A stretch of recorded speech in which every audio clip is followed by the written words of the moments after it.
السلام عليكم ورحمة الله وبركاته، شلونكم؟ شو أخباركم؟ إن شاء الله بخير. شباب، من أخطر الفيديوهات اللي تشوفها بحياتك هو هذا، عن الذكاء الاصطناعي وعالم الريبورتات.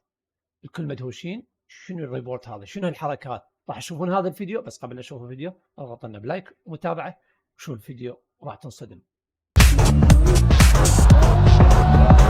حركة جدا طيبة، شوفون هنا شباب، هنا الفيديو، هنا اللعبة، هذا الريبورت، هذا الشخص راح يتحول إلى ريبورت طبيعي. يختار الشخصية اللي يريدها، هذه الشخصية الثانية، وهذه الشخصية الثالثة، طب اتحول إلى روبوت.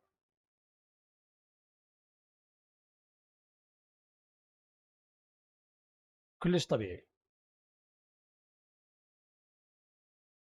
واحنا نقول العلم متطور، الريبورت ما يصير حركته مثل الإنسان، مستحيلة. هذا الريبورت إذا هو ريبورت ما يصير حركته مثل حركة الإنسان الطبيعي نهائيا، لازم بيها بطء شوي.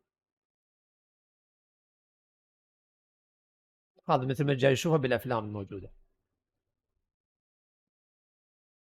وعالم الفضاء همينه.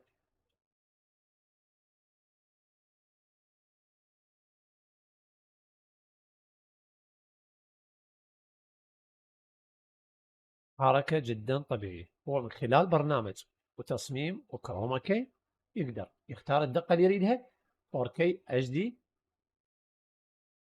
يفتح الفلاتر، يشيل الكروما ويخلي الشخصية الانمي اللي يريد يشتغل عليها. جدا طبيعي.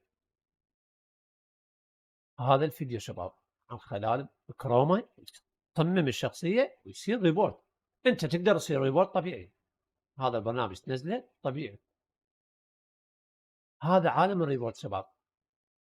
لحد يقول لك العلم اتطور اتطور العلم، صحيح اكو ريبورت صحيح، بس بهيك مستوى يعني يقود البايسكل هاي السرعة والحركة مستحيلة. هاي مستحيلة. مهما يكون ريبورت ذكاء اصطناعي وعلم متطور، بس ماكو هيك. اذا عجبكم الفيديو طقونا بلايك ومشاركة وسووا لنا متابعة. تحياتنا لكم، اخوكم ابو سجاد.